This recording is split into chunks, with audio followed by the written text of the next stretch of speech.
Olá, irmãos e irmãs em Cristo. Venho aqui hoje gravar para vocês mais um vídeo do meu canal revelando as profecias da Bíblia. E no vídeo de hoje, Escola Sabatina, a lição número 7, o problema do mal. Antes de eu falar sobre este assunto, eu preciso da ajuda de vocês para se inscreverem no meu canal revelando as profecias da Bíblia. Ative os sininhos de notificações para receberem o meu vídeo. Deixe seu like e ative e compartilhe com o maior número de pessoas que vocês puderem o conteúdo do meu canal. Preciso da ajuda de vocês, tá ok? Vamos orar para fortalecer mais a nossa fé. Querido Deus e Pai, muito obrigado por este dia do Senhor que começou ontem ao pôr do sol e que termina hoje ao pôr do sol.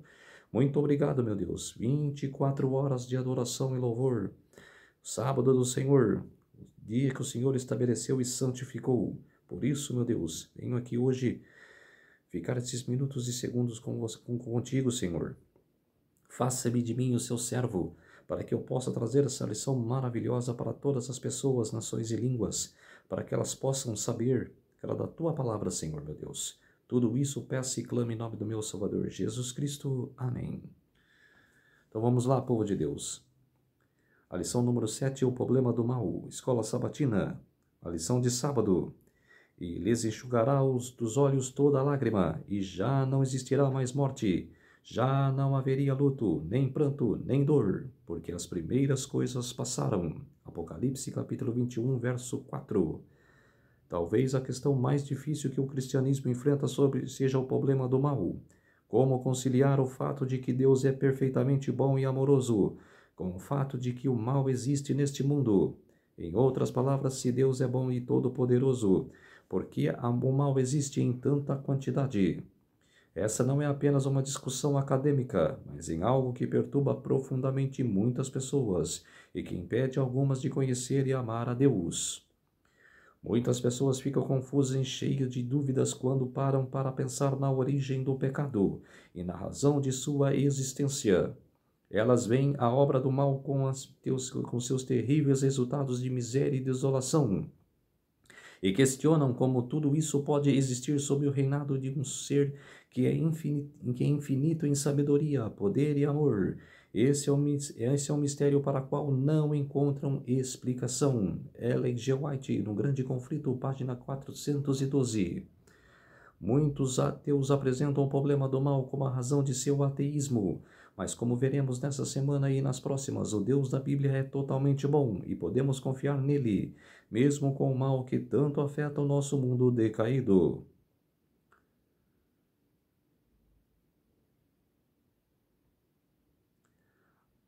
A lição de domingo. Até quando, Senhor? O problema do mal é expresso não apenas em contexto contemporâneos, mas na própria Bíblia. A pergunta número 1. Como a Bíblia mostra a importância do problema do mal na experiência humana? Jó capítulo 30, verso 22, e Jeremias capítulo 12, verso 1, capítulo 13, verso 22, e Miqueias capítulo 12, versos 17, e Salmos capítulo 10, verso 1. Esses textos levantam questões com as quais nos defrontamos, porque aparentemente os ímpios prosperam com os que praticam o mal e se beneficiam dele, se não sempre, pelo menos com frequência. E por meio que os justos sofrem, onde está Deus quando o mal ocorre? Porque ele parece estar longe de nós, até mesmo escondido. Independentemente do que dissermos sobre essas questões e sobre o problema do mal, como um todo jamais devemos banalizar o mal. Ao tentar compreender o problema do mal, não podemos minimizar o tipo ou a quantidade do mal existente no mundo. O mal é realmente terrível, e Deus odeia ainda mais do que nós. Assim, podemos nos juntar ao clamor que permeia as Escrituras diante de muitos males e injustiças do mundo. Até quando, Senhor? Segunda pergunta. Leia Mateus capítulo 27, verso 46. Como você entende essas palavras de Jesus? O que elas dizem sobre como Deus foi tocado pelo mal de modo mais impressionante. Na cruz, o próprio Jesus perguntou: Deus meu, por que me desamparastes? Mateus capítulo 27, verso 46. Aqui vemos com palavras bastante impressivas que o próprio Deus é tocado pelo mal, uma verdade destacada de maneira surpreendentemente no sofrimento e na morte de Cristo na cruz, onde todo o mal do mundo recaiu sobre ele. Mas mesmo aqui a esperança por sua morte na cruz, Cristo derrotou a fronte do mal. Satanás no futuro irá destruir totalmente o mal. Essas palavras que Jesus foram retiradas do Salmo 22, verso 1. E esse salmo termina em triunfo. Pergunta no rodapé. Na cruz, Jesus ensinava por uma esperança, ansiava por uma esperança que naquele momento não conseguia ver. Como obter conforto de sua experiência quando não vemos a esperança à nossa frente? Temos que ver a esperança. Quer que nada é impossível, que nada está perdido. Sempre tem uma luz de esperança. Sempre tem. Acredite, você sempre terá uma luz de esperança. Nada é terminal. Sempre tem um começo para você começar, a se restabelecer e viver com Cristo. A lição de segunda-feira. Há muitas coisas que não sabemos. O fim da história virá com triunfo do amor sobre o mal. Contudo, ainda existem questões que nos afligem. Como podemos pensar e falar sobre o problema do mal e de uma forma que possa ajudar as pessoas? Pergunta número 3. Leia Jó, capítulo 38, versos 1 a 12. Como a resposta de Deus a Jó lança a luz sobre o problema do mal. O que sabemos que não sabemos a respeito do que pode estar acontecendo nos bastidores do grande conflito. Jó sofreu e questionou por tanto tempo o mal e o sofrimento tinham-lhe sobrevindo. Jó pediu uma audiência com Deus para que encontrasse respostas às suas perguntas, sem saber que muitas coisas aconteciam nos bastidores e na corte celestial. Jó capítulo 1, verso 2. A resposta de Deus a Jó é impressionante. No meio de um redemoinho, o Senhor respondeu a Jó e disse: Quem é este que obscurecesse os meus planos com palavras sem conhecimento? Jó 38, versos 1 a 2. Uma paráfrase da Bíblia apresenta esse texto de seguinte maneira: Por que você fala tanto quando você sabe tão pouco? Jó capítulo 38, verso 2. Contemporary English Version. E Deus acrescenta: Onde você estava quando eu lancei os fundamentos da terra? Responda se você tem entendimento. Jó capítulo 38, verso 4. A pergunta número 4. Leia Jó capítulo 42, verso 3. Como a resposta de Jó mostra que devemos reconhecer sobre nossa própria posição. Em suas respostas a Jó, o Senhor deixou claro que havia muitas coisas que seu servo não sabia e não compreendia. Nós também devemos reconhecer com humildade que muitas coisas acontecem no mundo e nos bastidores a respeito das quais nada sabemos. Mas o fato de não termos todas as respostas não significa que não haja boas respostas nem as coisas que nunca serão resolvidas. Até lá, precisamos confiar na bondade de Deus revelada de várias maneiras. Pergunta no rodapé. Sabemos pouco sobre qualquer assunto. Por que devemos conviver com temas complexos, como mal e sofrimento, para quais não temos todas as respostas? Porque, desde lá do céu, a rebelião de Satanás e de seus anjos, contra Deus, ali começou já o pecado. A consequência do pecado foi se restabelecendo. No jardim do Éden, Deus já sabia que Adão e Eva já iam pecar. Então, o mal foi se regenerando no mundo, como se diz. E nós vivemos sobre este mal, do bem e do mal, esse conflito entre o bem e o mal. Só terminará quando Jesus virá, na segunda vinda. A lição de terça-feira. O teísta cético. Os meus pensamentos não são os pensamentos de vocês. Os caminhos de vocês não são os meus caminhos, diz o Senhor. Porque assim como os céus são mais altos do que a terra, assim os meus caminhos são mais altos do que os seus caminhos, e os meus pensamentos são mais altos do que os pensamentos de vocês. Isaías capítulo 55, versos 8 a 9. Os pensamentos do Senhor são muito mais altos do que os nossos. Não podemos imaginar as complexidades do plano de Deus para o mundo.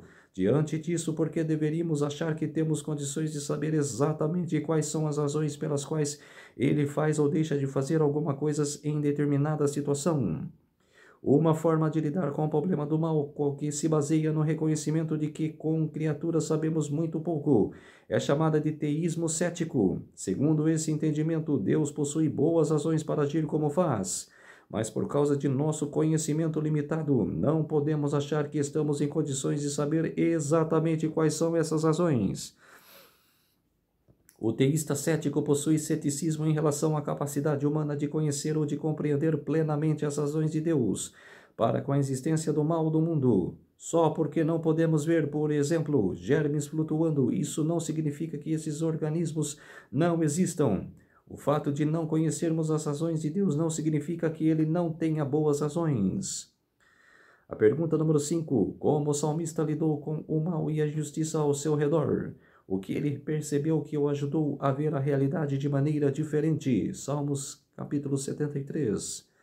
O salmista ficou perturbado com o mal que existe. Ele olhou ao redor e viu os ímpios prosperando. Tudo parecia injusto. Ele não tinha respostas para isso. Então se perguntou se vale a pena crer em Deus e servi-lo, até que olhou para o santuário.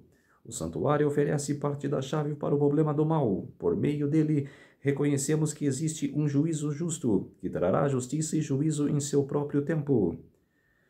Um paráfrase aqui.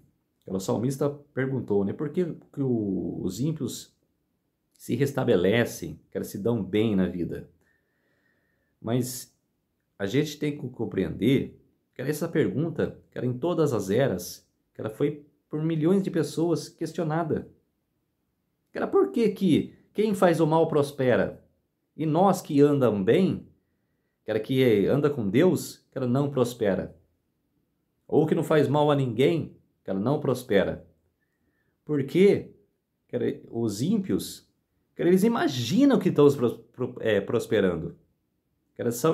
Estão sendo enganados.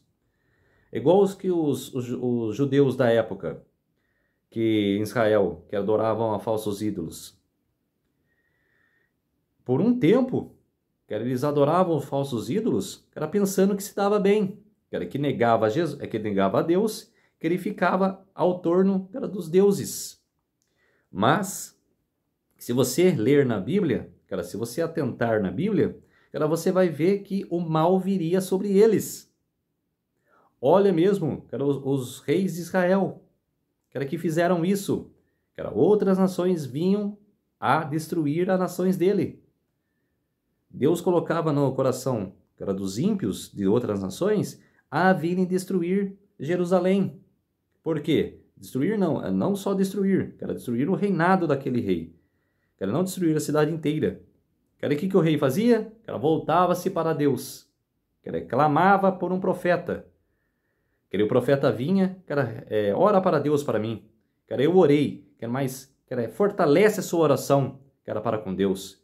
E o profeta orava, e Deus perdoava esse rei.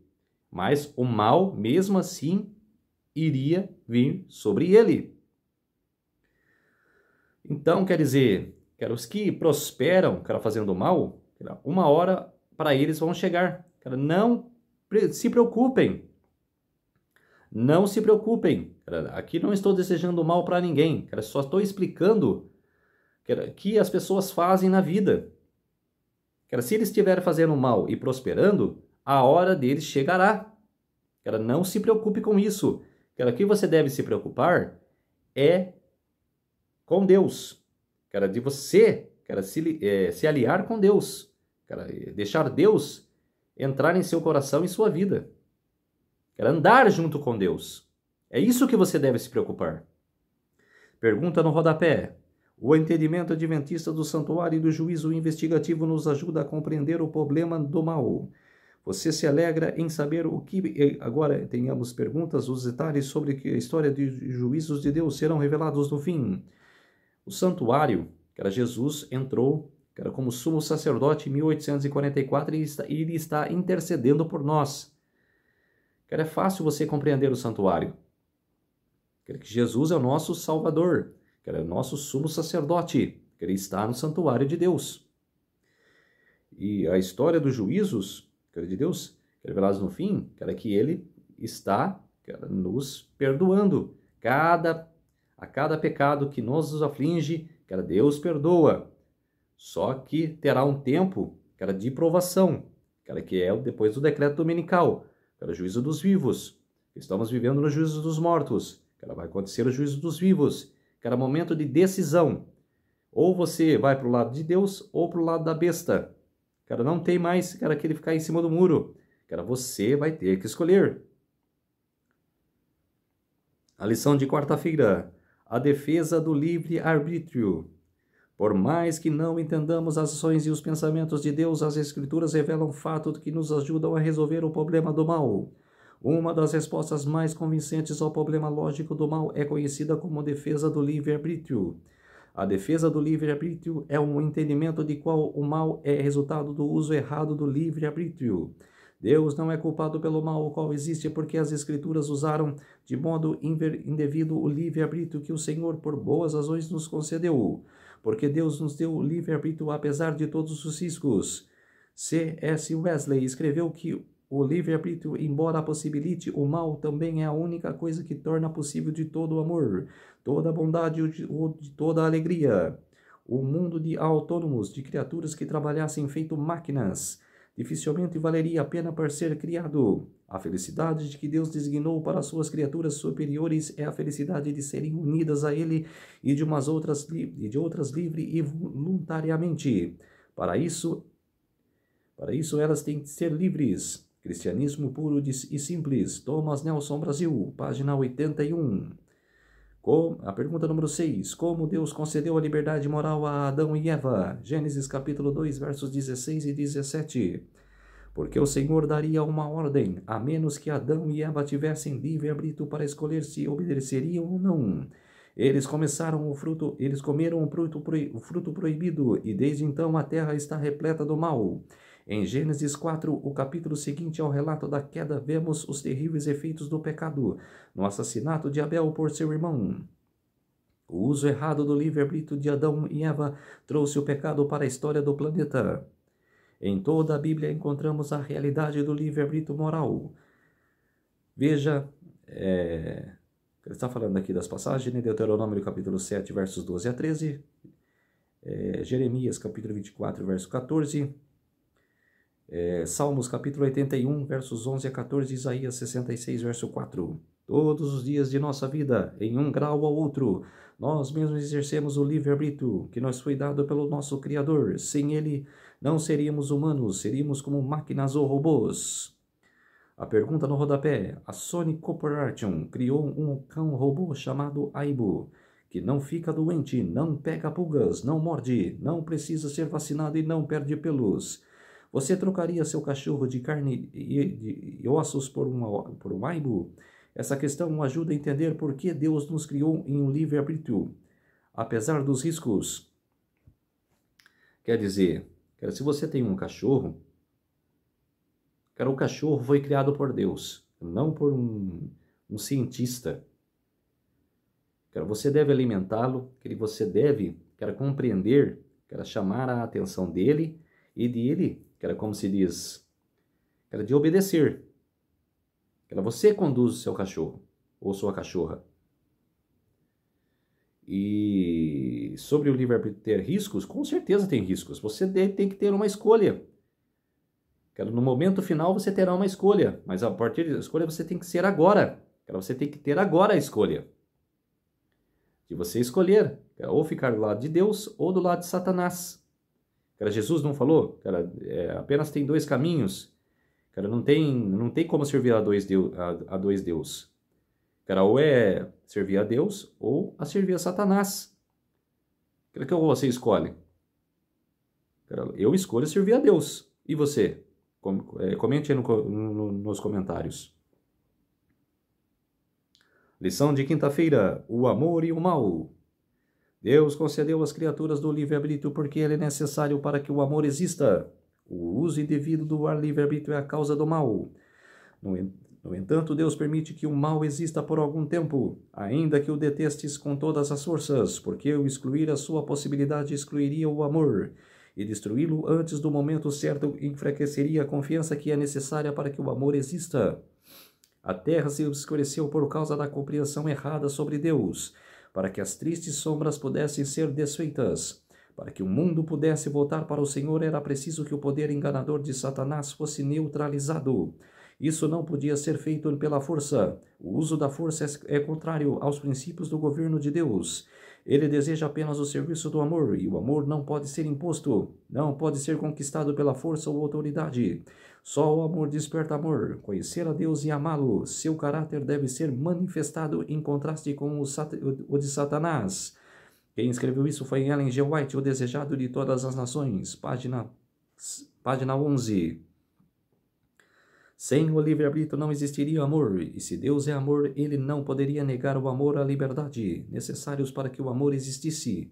Além disso, concluímos que se conhecêssemos o fim desde o princípio como o Senhor conhece, não desejaríamos que ele nos tirasse a liberdade. Quem gostaria de viver sem amor? Ninguém, né? A pergunta número 7. Leia Romanos capítulo 8, verso 18 e Apocalipse capítulo 21, versos 3 a 4. Esses textos aumentam nossa confiança na bondade de Deus, apesar do mal que há no mundo. Mesmo quando não conseguimos enxergar através da escuridão, Deus vê o fim desde o princípio. Isaías capítulo 46, verso 10. Ele também vê a recompensa prometida aos que depositam a fé em Jesus. Os sofrimentos do tempo presente não podem ser comparados com a glória a ser revelada em nós. Romanos capítulo 8, verso 18. Cremos nessa promessa. Além disso, a liberdade inerente ao amor é tão sagrada e essencial que, em vez de negá-la, Cristo a concedeu a nós, mesmo sabendo que ela o levaria à cruz, onde sofreria muito porque é tão importante para nós lembrarmos desta verdade.